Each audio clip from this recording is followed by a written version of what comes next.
नमस्कार, मैं हूं निखिल और आप देख रहे हैं दी लल्लन टॉप शो। शुक्रवार के रोज सीबीआई ने दिल्ली के उप मुख्यमंत्री मनीष सिसोदिया के घर पर छापा मार दिया था। एक्साइज पॉलिसी और एनवाईटी में छपी एक खबर को लेकर उस रोज भाजपा और आम आदमी पार्टी में जो कहासुनी हुई वो हमने आपको तफसील से बताई थी उसी दिन। लेकिन फिर सोमवार यानी आज अरविंद केजरीवाल मनीष सिसोदिया को लेकर गुजरात के दौरे पर ही चले गए।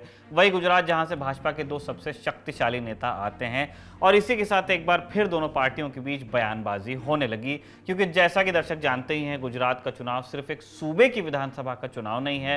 राजनीतिक मनोविज्ञान की दुनिया में चुनाव का बड़ा महत्व है। यहाँ भाजपा सिर्फ सरकार ही नहीं बनाना चाहती, वो शानदार जीत दर्ज करना चाहती है। क्या इसीलिए आम आदमी पार्टी और भाजपा के बीच तनातनी इतनी बढ़ गई है? खोजेंगे इस सवाल का जवाब दिन की बड़ी खबर में। न्यूनतम समर्थन मूल्य यानी एमएसपी को लेकर बुलाई गई किसान महापंचायत की बात भी करेंगे, लेकिन पहले आप देख लीजिए आज के दिन का वीडियो।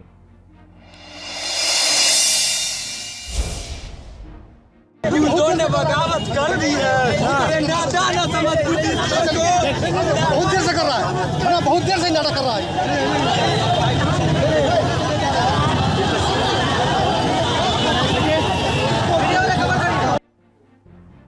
आगे का वीडियो हम दिखा नहीं सकते हैं क्योंकि कुछ लोग इसे राष्ट्रध्वज के अपमान की तरह ले सकते हैं, सो हम जबानी आपको बता देते हैं कि वीडियो में क्या घटा था।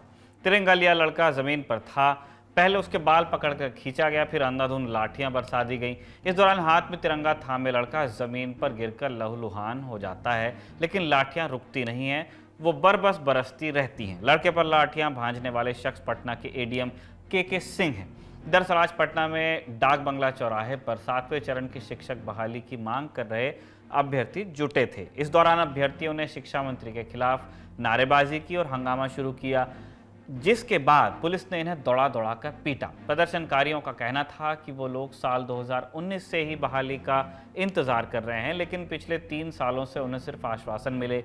इस घटना का वीडियो देखते ही सोशल मीडिया पर वायरल हो गया और बिहार की नई सरकार भाजपा के निशाने पर आ गई। फिलहाल इस मामले पर बिहार के डिप्टी सीएम तेजस्वी यादव ने कहा है कि एडीएम को ऐसा व्यवहार नहीं करना चाहिए था। इसके लिए उन्होंने एडीएम को फोन पर हड़काया भी है। तेजस्वी यादव ने बताया कि पटना सेंट्रल एसपी और डीसी के नेतृत्व में एक जांच कमेटी बना दी गई है जो ये पता लगाएगी कि एडीएम ने अभ्यर्थियों पर लाठी चार्ज क्यों किया, ऐसी क्या नौबत थी। तेजस्वी यादव ने जांच में दोषी पाए जाने पर संबंधित अधिकारियों पर कार्रवाई की बात भी कही है। ये था दिन का वीडियो। अब चलते हैं दिन की सुर्खियों की तरफ।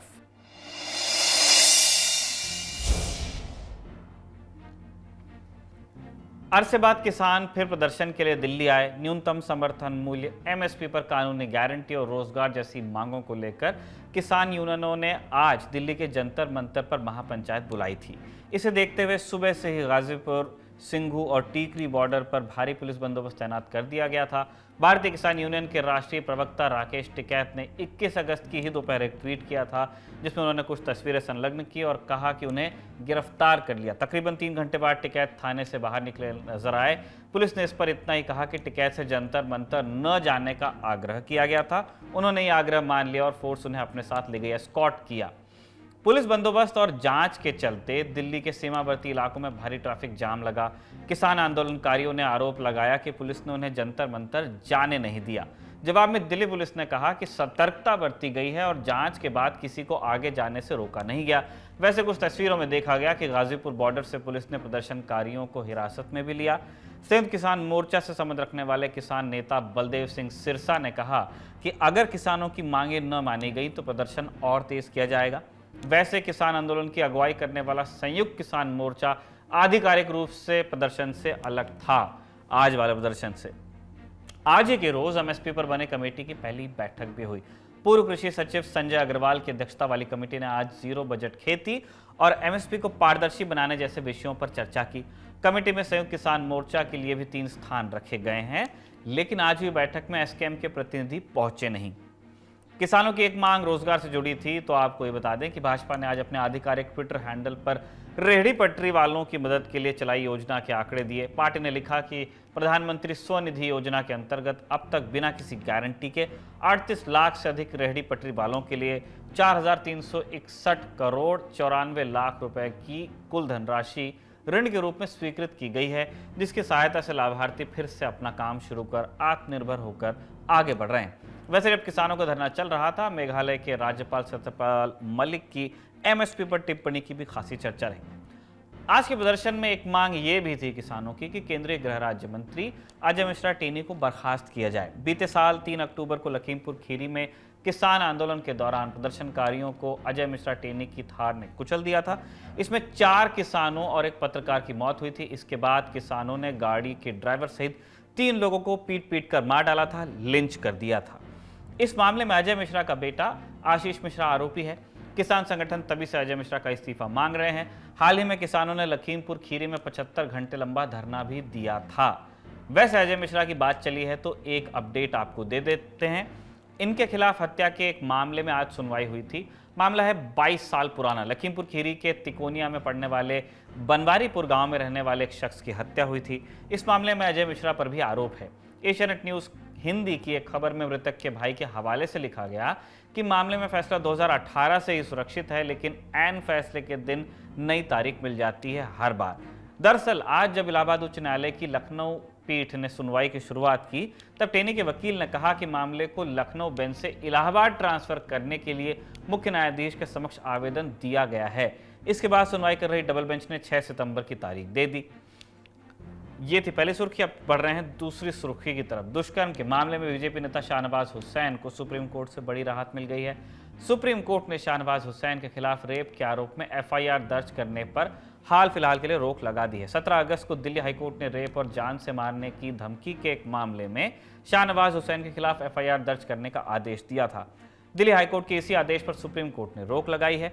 इसके साथ ही सुप्रीम कोर्ट ने अगले आदेश तक पीड़िता की शिकायत पर किसी भी तरह की दंडात्मक कार्रवाई करने से मना किया है।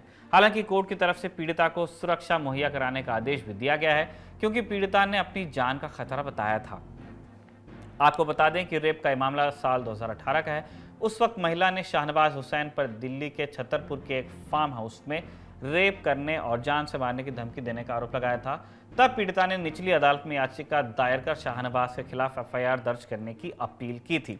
निचली अदालत ने 2018 में ही शाहनवाज हुसैन के खिलाफ मामला दर्ज करने का आदेश दिया था, लेकिन शाहनवाज इसके खिलाफ दिल्ली हाईकोर्ट चले गए।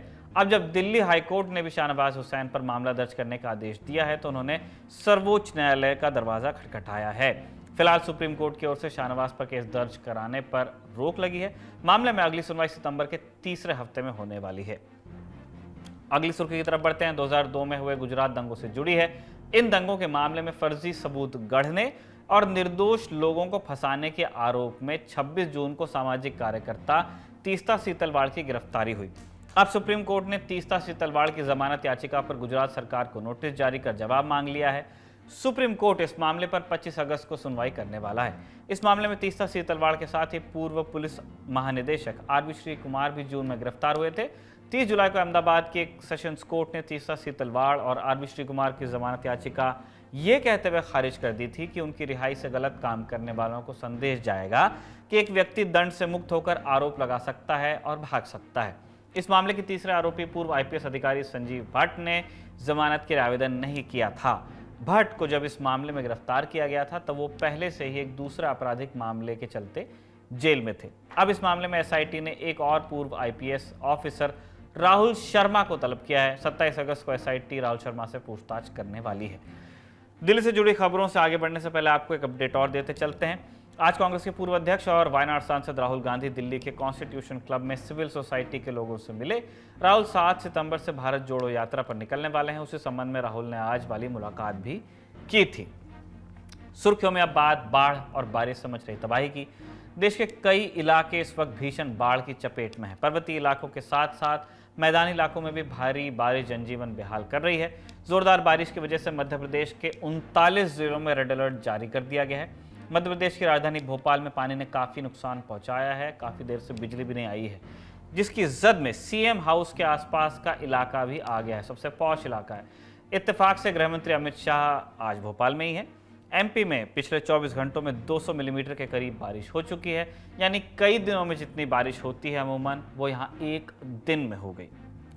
दूसरी तरफ उत्तर प्रदेश में भी कई नदियां उफान पर हैं। प्रधानमंत्री मोदी के संसदीय इलाके वाराणसी का नमो घाट पूरी तरह पानी में डूबने को है। कई घाटों के अंतिम संस्कार स्थल पूरी तरह डूब गए हैं। हालत ये आ गई है कि वाराणसी में कई जगह गलियों में अंतिम संस्कार करना पड़ रहा है। प्रयागराज के भी कई इलाके पानी से लबालब भरे हुए हैं। उत्तर प्रदेश के कई गांवों में बाढ़ का संकट मंडरा रहा है।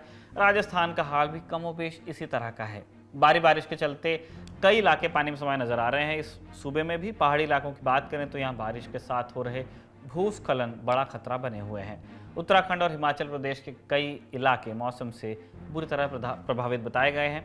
पहाड़ों पर बारिश और भूस्खलन के चलते कई रास्तों पर आवाजाही ठप बताई जा रही है। आखिरी सुर्खी, सिर्फ 17 साल के भारतीय ग्रैंड मास्टर प्रज्ञानंदा ने मात्र 6 महीने के अंदर तीसरी बार वर्ल्ड चैंपियन मैग्नस कार्लसन को हरा दिया है। शतरंज में उन्होंने FTX क्रिप्टो कप के अंतिम दौर में कारनामा कर इतिहास रचा है। प्रज्ञानंदा ने कार्लसन से लगातार 3 बाजियां जीती, जिनमें टाई ब्रेक की 2 बाजियां भी शामिल हैं। हालांकि कार्लसन पर जीत के बावजूद प्रज्ञानंदा पॉइंट्स टेबल में दूसरे स्थान पर ही रहे। नॉर्वे के कार्लसन ने सर्वाधिक अंक हासिल करके खिताब अपने नाम किया। उन्होंने कुल 16 अंक हासिल किए, जबकि प्रज्ञानंदा ने 15 अंकों के साथ अपने अभियान का अंत किया। ये थी सुर्खियां। आप चलते हैं दिन की बड़ी खबर की तरफ।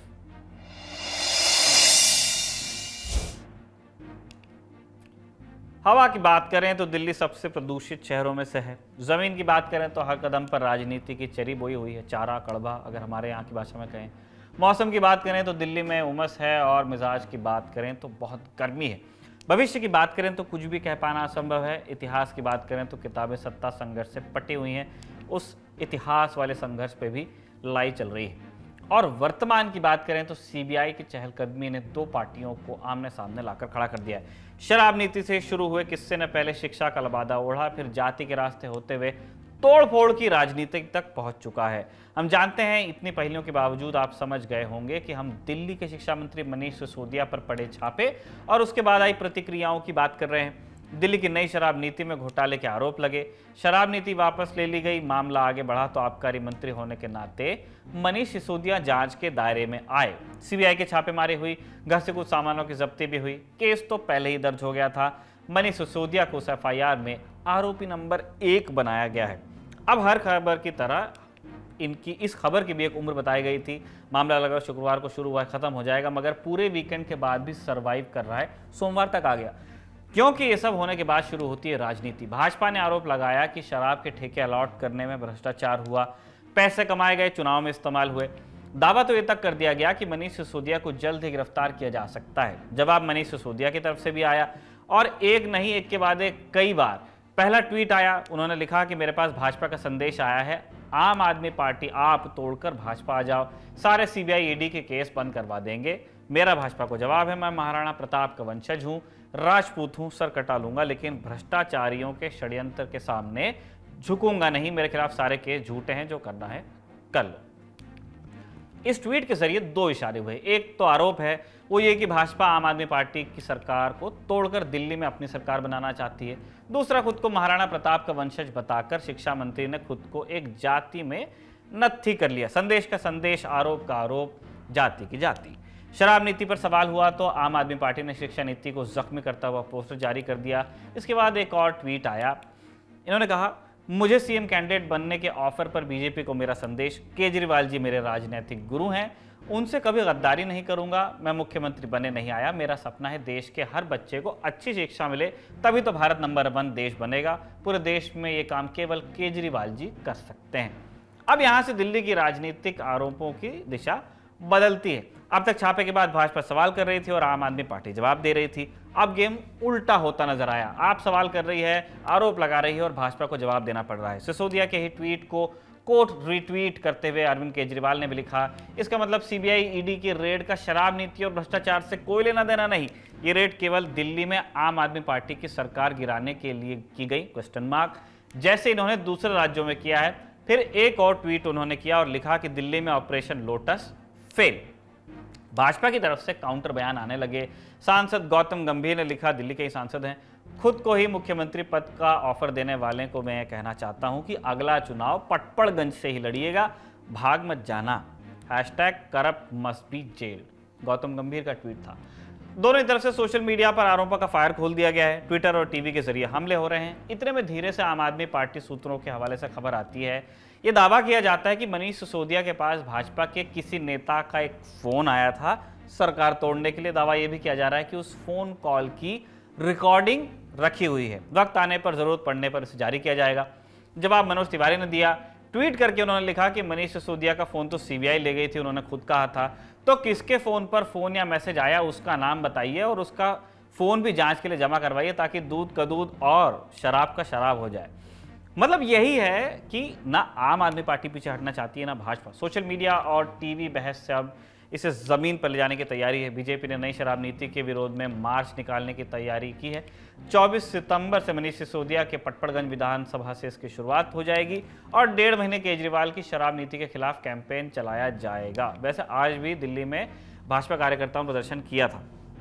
तो आम आदमी पार्टी इस मुद्दे को गुजरात चुनाव के लिए भुनाने में लगी है। आज मुख्यमंत्री केजरीवाल और मनीष सिसोदिया गुजरात दौरे पर गए। एक मैसेज देने की कोशिश की केजरीवाल ने, वो गुजरात गए तो मनीष सिसोदिया को साथ में लेके गए। जाहिर है वहां इससे जुड़ा सवाल भी होना ही था। सुनिए तब क्या कहा गया। अब 3-4 दिन में इनको गिरफ्तार कर लेंगे। गिरफ्तार, 1 मिनट, गिरफ्तार करने का क्या नतीजा होगा? 3 महीने 4 महीने तक शिक्षा व्यवस्था सफर करेगी। किसके फायदे में है ये? पूरा केस फर्जी है। किसको फायदा होगा? हम काम रुकने नहीं देंगे, लेकिन थोड़े दिन के लिए बाधा तो पहुंचेगी। इससे देश का भला होगा क्या? मुझे आश्चर्य हुआ जब तो कुछ मेरे पास में मैसेज आए, कोई मैसेज लिख के आए कि भाई आपको 2 ऑफर हैं। एक तो ये कि आपके सीबीआई, ईडी जितने भी आपके खिलाफ मुकदमे दर्ज किए जा रहे हैं, बड़े बड़े केस बनाए जा रहे हैं सो कॉल्ड, इन सबको वापस ले लेंगे। आप अलग हो जाइए और पार्टी तोड़ लीजिए, हम आपको मुख्यमंत्री बना देंगे। तो मैंने बहुत स्पष्ट शब्दों में उसका जवाब दिया और मैं आप सबके माध्यम से भी देना चाहता हूं कि अरविंद केजरीवाल जी मेरे राजनीतिक गुरु हैं और मैंने इनसे सीखा है। इन्हीं के मार्गदर्शन में दिल्ली में एजुकेशन में इतने बड़े बड़े बदलाव हुए हैं, इनके विजन के फलस्वरूप हुए हैं। मैं राजनीति में इसलिए नहीं आया कि कुछ सपना है मेरा सीएम बनने का, पीएम बनने का, कोई कुर्सियों पर बैठने का। मैं राजनीति में इसलिए हूं कि दिल्ली के और देश के हर बच्चे को बहुत शानदार शिक्षा मिल सके। मेरा सपना यह है, मेरा सपना मुख्यमंत्री बनना नहीं है। सफाई और आरोपों के बीच मुद्दा अभी शराब नीति का ही है, जिसकी वजह से आम आदमी पार्टी की सरकार सवालों के घेरे में है। भाजपा ने क्या प्रतिक्रिया दी वो भी आपको अब सुन लेना चाहिए। ये जितना बौखलाहट है ये सब यही बताता है कि मनीष सिसोदिया भ्रष्टाचार के लंबे और बड़े दलदल में घुस चुके हैं। एजेंसीज को ये सारे का साक्ष्य मिल चुका है ऐसा लगता है। और अगर वो ऐसी भ्रष्टाचारी काम करके महाराणा प्रताप से तुलना करते हैं अपनी, तो ये महाराणा प्रताप का भी अपमान है। अब ये मनीष सिसोदिया जी सुबह सुबह क्या भांग खाकर उठते हैं, क्या सुबह सुबह अपनी 1+1 की जो स्कीम है शराब की, क्या उसको ये अवेल कर लेते हैं? मैं नहीं समझ पाता। उनको सुबह सुबह उठकर प्राणायाम करना चाहिए, उनको कपालभाति करनी चाहिए, भस्त्रिका प्राणायाम करना चाहिए, अनुलोम विलोम करना चाहिए, ओम का उच्चारण करना चाहिए, तो उनकी बुद्धि, उनका मन वो शांत रहेगा।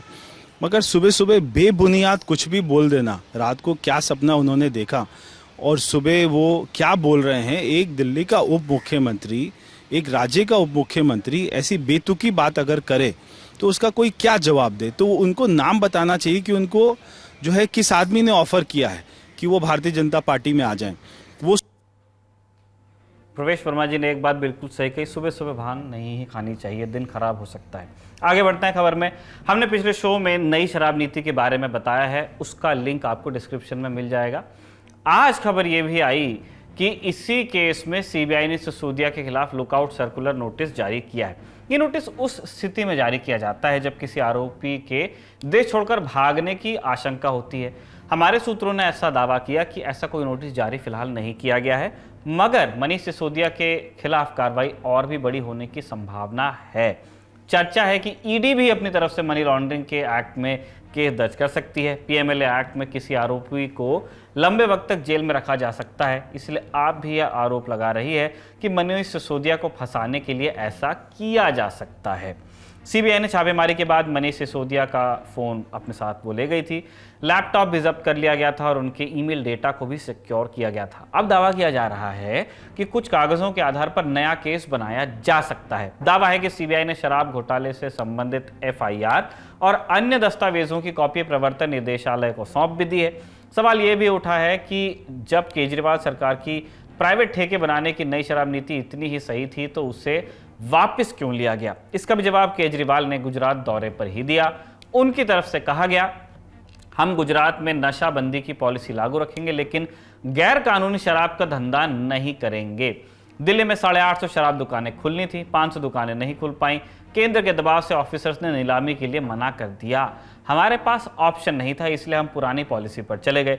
पुरानी पॉलिसी में 100 खामियां हैं, लेकिन गुजरात की तरह वहां नकली दारू तो नहीं बिक रही है। तंज कसा। तमाम दावों और आरोपों के बीच सवाल अब भी बना हुआ है कि क्या नई शराब नीति लागू करने में पैसे कमाए गए या फिर राजनीतिक द्वंद्व में केंद्रीय एजेंसियों का इस्तेमाल किया जा रहा है। जवाब शायद जांच पूरी होने के बाद ही मिल पाए। बाकी रहा परसेप्शन का खेल, तो वो हम जनता पे छोड़ देते हैं। आज के शो में इतना ही। अपना और अपने को ख्याल रखिए। कल आपसे फिर मुलाकात होगी, ऐसी उम्मीद के साथ विदा लेते हैं। शुक्रिया, शुभ रात्रि।